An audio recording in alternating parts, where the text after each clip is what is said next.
Assalamualaikum warahmatullahi wabarakatuh. Iya, belajar lagi bareng Pak Haris.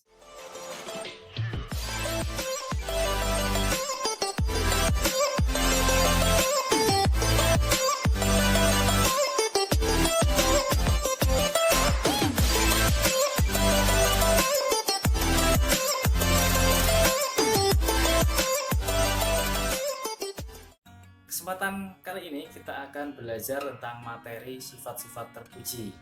Ya, ada 3 materi yang akan kita pelajari pada kesempatan kali ini.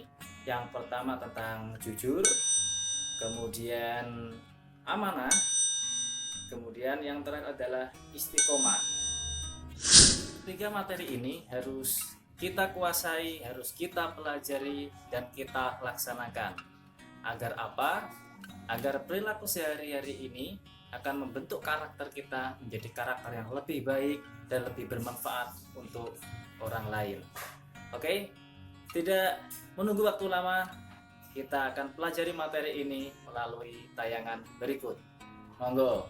Halo semuanya, hari ini kita akan membahas satu materi lagi, yaitu tentang perilaku terpuji. Perilaku terpuji yang akan kita bahas pada kesempatan kali ini adalah jujur, amanah, dan istiqomah. Seseorang yang mempunyai perilaku terpuji, yang mempunyai karakter terpuji, maka dia harus membiasakannya. Karena apa? Karakter seseorang dapat terbentuk oleh perilaku yang dilakukan sehari-hari.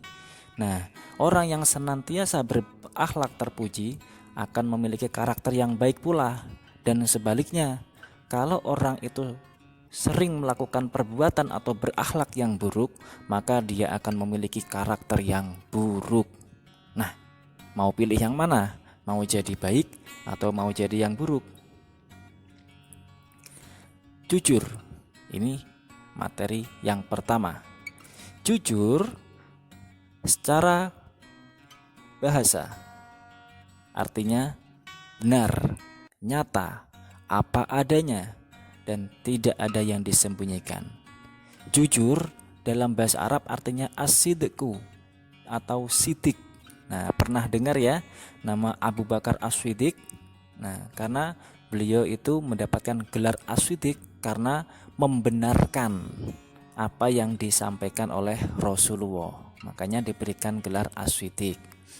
Nah, secara istilah yang pertama yaitu kesesuaian antara ucapan dan perbuatan. Jadi kalau apa yang kamu ucapkan sama perbuatanmu itu sama, maka itu disebut jujur. Jangan sampai kamu mengatakan saya tidak punya pulsa Pak, saya tidak punya kuota, tapi ternyata kamu punya dan kamu gunakan untuk main game, lihat YouTube, lihat Facebook, main TikTok, malah tidak digunakan untuk belajar. Nah, kalau kamu melakukan seperti itu, berarti kamu sudah tidak jujur. Nah, selanjutnya yaitu kesesuaian antara informasi yang disampaikan dan kenyataannya. Nah, ini misalkan saat ditanya, "Kenapa kok kamu belum mengerjakan tugas?" Nah, "Ini Pak, saya kesulitan sinyal. Ini Pak, kuota saya menipis." Nah, misalkan, "Ini Pak, saya tidak punya bolpen." Nah, padahal hal yang kamu sampaikan tadi itu tidak nyata, itu bohong semuanya. Itu hanya karena kamu malas saja untuk mengerjakan tugas. Nah, itu berarti kamu sudah tidak jujur. Orang yang jujur, apa yang diinformasikan atau disampaikan itu sama dengan kenyataannya. Misalkan ya, memang benar-benar sinyalnya susah atau mungkin benar-benar kuotanya habis untuk pembelajaran, maka tidak masalah. Ya, selama kamu jujur. Kejujuran itu lebih berharga daripada hanya sekedar nilai ulangan. Oke? Nah, karena dalam firman Allah surat Al-Baqarah ayat 42, Bismillahirrahmanirrahim. Wala talbisul haqqo bil batili wa taktumul haqqo wa antum ta'lamun. Artinya, dan janganlah kamu campur adukkan yang hak dengan yang batil, dan janganlah kamu sembunyikan yang hak itu sedang kamu mengetahui. Di firman Allah yang lain juga di surat Al-Ahzab ayat 70, ya ayyuhalladzina amanu taqullaha wa qulu qawlan sadida. Artinya, hai orang-orang yang beriman, bertakwalah kamu kepada Allah dan katakanlah perkataan yang benar. Ingat, katakanlah yang jujur walaupun itu pahit. Pak, jujur nanti ajur, tapi akhirnya akan mujur. Iya. Selanjutnya, menurut Imam Ghazali, jujur itu dibagi menjadi 3. Yang pertama, jujur dalam niat, yaitu apa yang diniatkan, apa yang kamu niatkan itu sesuai dengan apa yang ada dalam sanubari kamu. Yang kedua, jujur dalam perkataan, yaitu apa yang kamu ucapkan itu sesuai dengan kenyataan atau keadaan sebenarnya. Ya, kalau misalkan kamu sakit, ya katakan sakit. Ya, jangan kamu mengatakan kamu sehat-sehat saja, tapi kamu mengatakan Pak saya sedang sakit. Nah, hati-hati, ya itu berarti sudah tidak jujur. Ya, pokoknya apa yang kamu ucapkan itu harus sama dengan kenyataan sebenarnya. Oke. Selanjutnya, jujur dalam perbuatan, yaitu apa yang kamu lakukan atau perbuatan yang kamu lakukan itu sesuai dengan apa yang ada dalam hati kamu. Nah, ini kalau misalkan kamu ingin makan nasi goreng, ya kan, dalam hati pengen nasi goreng, kemudian kamu benar-benar makan nasi goreng, berarti jujur. Ya. Kamu pengen makan nasi goreng, tapi kamu mintanya hamburger, nah, berarti kamu sudah nggak jujur sama hati kamu. Ya. Kasihan hatinya, ya jangan suka main hati. Iya. Oke, Rasulullah bersabda, ayatul munafiki salasun. Idza haddatsa kadzaba wa idza wa'ada akhlafa wa idza tumina khana. Ciri-ciri orang yang munafik itu ada 3. Yang pertama, apabila dia berkata, dia suka berdusta, dia suka bohong. Nah, kalau kamu suka bohong, berarti kamu termasuk orang yang munafik. Yang kedua, apabila berjanji, dia suka mengingkari. Nah, hati-hati, kalau punya janji ditepati, jangan sampai diingkari, nanti termasuk orang yang munafik nanti. Yang ketiga, kalau diberi amanah, ya diberi tanggung jawab, ia suka berkhianat. Nah, makanya kalau diberi tanggung jawab, diberi tugas, dilaksanakan. Ya, jangan berkhianat, nanti kamu termasuk ciri-ciri orang munafik, bahaya.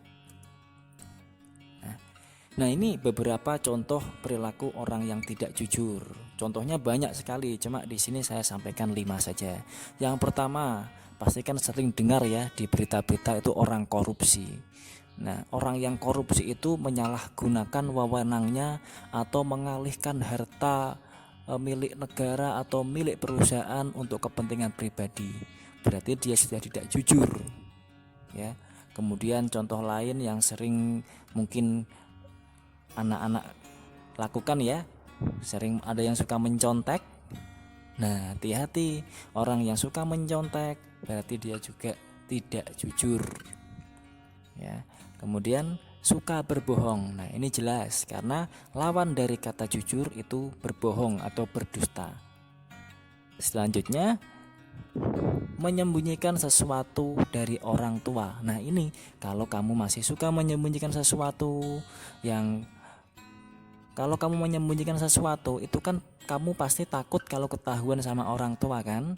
Nah, hati-hati, kalau kamu masih menyembunyikan sesuatu berarti kamu sudah mulai tidak jujur ya, karena kamu pasti takut kalau diketahui.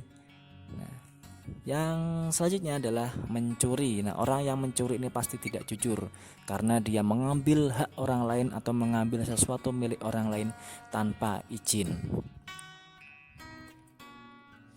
Selanjutnya, apa sih manfaatnya atau apa sih gunanya kalau saya harus jujur itu? Nah, kalau kamu jujur, kamu akan dipercaya orang lain.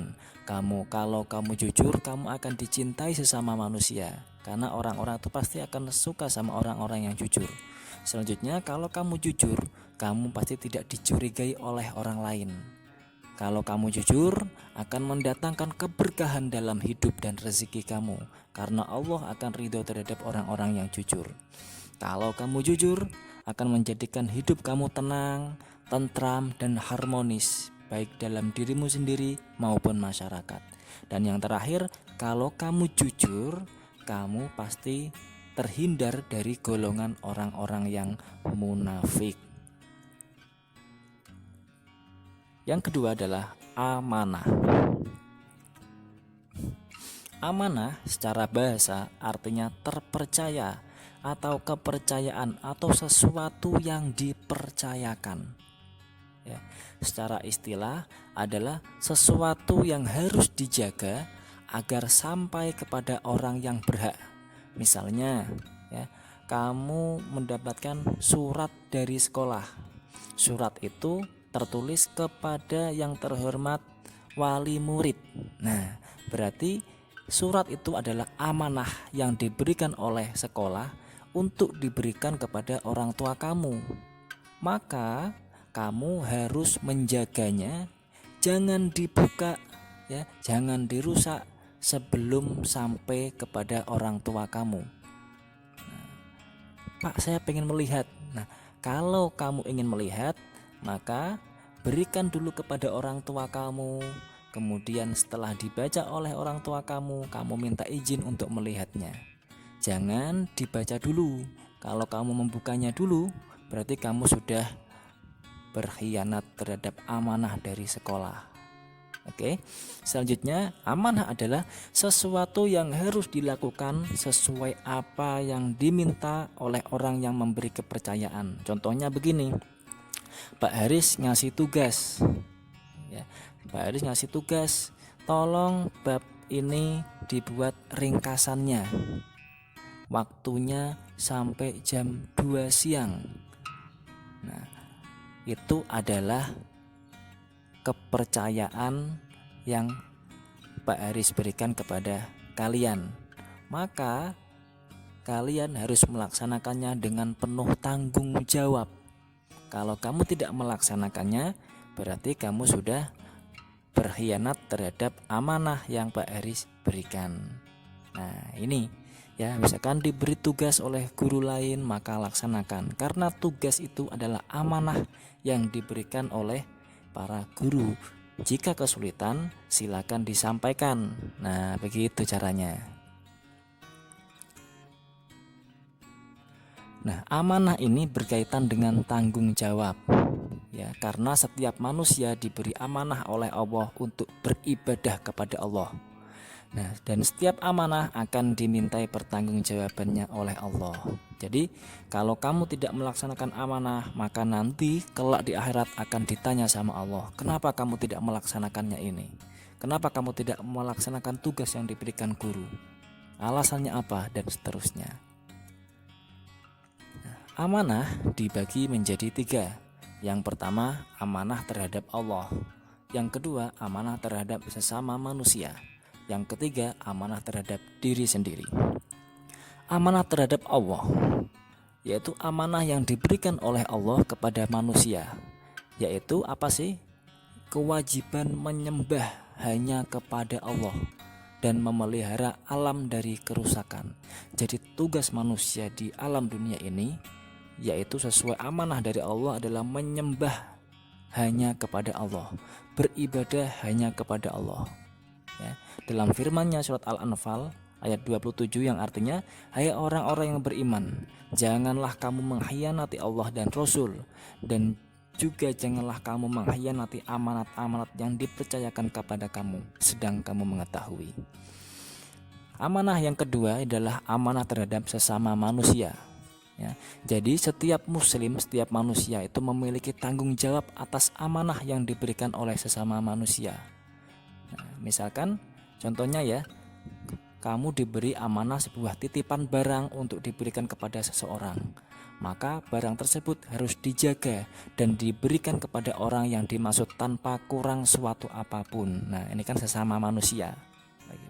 Firman Allah dalam surat An-Nisa ayat 58 artinya, sesungguhnya Allah menyuruh kamu menyampaikan amanat kepada yang berhak menerimanya dan menyuruh kamu apabila menetapkan hukum di antara manusia supaya kamu menetapkan dengan adil. Sesungguhnya Allah memberi pengajaran yang sebaik-baiknya kepadamu. Sesungguhnya Allah adalah Maha mendengar lagi Maha melihat. Selanjutnya amanah yang ketiga, yaitu amanah terhadap diri sendiri. Manusia memiliki amanah terhadap dirinya sendiri, maka harus pula bertanggung jawab terhadap dirinya. Nah, apa sih bentuknya? Yaitu dengan memelihara dan menjaga diri sendiri demi keberlangsungan, kebahagiaan dan kesejahteraan hidupnya. Dijaga tubuhnya biar sehat, makan makanan yang bergizi, ya, jaga kebersihan, itu termasuk dari bertanggung jawab terhadap amanah diri sendiri. Dalam firman Allah surat Al-Mu'min ayat 8, dan orang-orang yang memelihara amanah-amanah yang dipikulnya dan janjinya. Nah, ini contoh perilaku orang yang tidak amanah. Banyak sekali contohnya, cuma saya sajikan beberapa. Yang pertama, orang yang tidak amanah itu contohnya adalah tidak mau mengerjakan tugas guru. Yang kedua, tidak melaksanakan perintah orang tua. Yang ketiga, korupsi atau menyalahgunakan uang yang bukan miliknya. Kemudian merusak alam, yaitu tidak bertanggung jawab terhadap alam, karena kita manusia diminta oleh Allah untuk menjaga alam, tapi malah merusaknya. Selanjutnya yaitu membuang sampah sembarangan. Nah, ini termasuk orang yang tidak amanah karena juga merusak alam tadi, ya. Jangan suka membuang sampah sembarangan. Nah, apa sih fungsinya dan hikmah atau manfaatnya memiliki sifat yang amanah? Yang pertama, kalau kamu amanah akan tercipta rasa saling percaya antar sesama.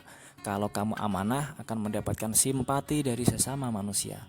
Kalau kamu amanah, kamu akan mendapat kepercayaan orang lain. Kalau kamu amanah, akan dimudahkan urusannya di dunia dan akhirat oleh Allah, karena Allah ridha dengan orang-orang yang amanah. Yang terakhir, kalau kamu amanah, kamu terhindar dari sifat golongan orang-orang yang munafik. Nah, sekali lagi hadis tadi diingat-ingat, ayatul munafiki salasun idza haddatsa kadzaba wa idza wa'ada akhlafa wa idza tumina khana. Yaitu ciri-ciri orang munafik ada 3. Yang pertama, apabila berkata dia berdusta, apabila dia berjanji dia mengingkari, apabila dia diberi amanah dia berkhianat. Materi ketiga, istiqomah. Istiqomah secara bahasa artinya lurus atau tetap. Secara istilah artinya sikap teguh dan konsisten dalam melakukan sesuatu, ya. Jadi dia melakukannya terus tidak terpengaruh oleh apapun. Nah, konsistennya itu apa? Yaitu selalu konsisten dalam melakukan kebaikan dan ibadah, ya. Misalkan sholat 5 waktu tepat waktu, dia melakukannya terus menerus. Nah, atau misalkan belajar, saya setiap ba'da isya saya harus belajar, dan dia melakukannya setiap malam, berarti dia sudah istiqomah atau tetap konsisten tidak berubah-ubah. Selanjutnya, selalu konsisten untuk tidak melakukan kemaksiatan. Misalkan kamu tahu, ya, bahwa berbohong itu dosa, maka kamu yakinkan dalam diri kamu bahwa saya tidak akan melakukan kebohongan. Nah, ketika kamu tidak berbohong, kamu mengatakan sesuatu dengan jujur terus-menerus, maka kamu sudah istiqomah dalam kebaikan atau istiqomah untuk tidak melakukan kemaksiatan. Firman Allah dalam surat Al-Ahqaf ayat 13. Bismillahirrahmanirrahim. Innalladzina qalu rabbunallahu tsumma istaqamu fala khaufun 'alaihim wala hum yahzanun. Yang artinya, sesungguhnya orang-orang yang mengatakan Tuhan kami ialah Allah, kemudian mereka tetap istiqomah, maka tidak ada kekhawatiran terhadap mereka dan mereka tiada pula berduka cita. Nah, orang-orang yang istiqomah ini adalah orang-orang yang selalu hatinya tentram, ya, tenang, dan dia tidak mempunyai kesusahan atau tidak berduka cita. Nah, istiqomah itu cerminan orang yang tidak mudah putus asa dan tidak mudah mengeluh. Misalkan kamu, semester ini saya harus rajin belajar agar semester ini saya mendapatkan ranking 1. Nah, kamu sudah rajin belajar, setiap malam kamu belajar, kemudian ternyata kamu belum memperoleh ranking 1. Tapi kamu tidak putus asa, saya akan mencapainya semester depan. Kamu belajar terus sampai mendapatkan apa yang kamu inginkan. Berarti kamu sudah istiqomah terhadap sesuatu yang baik.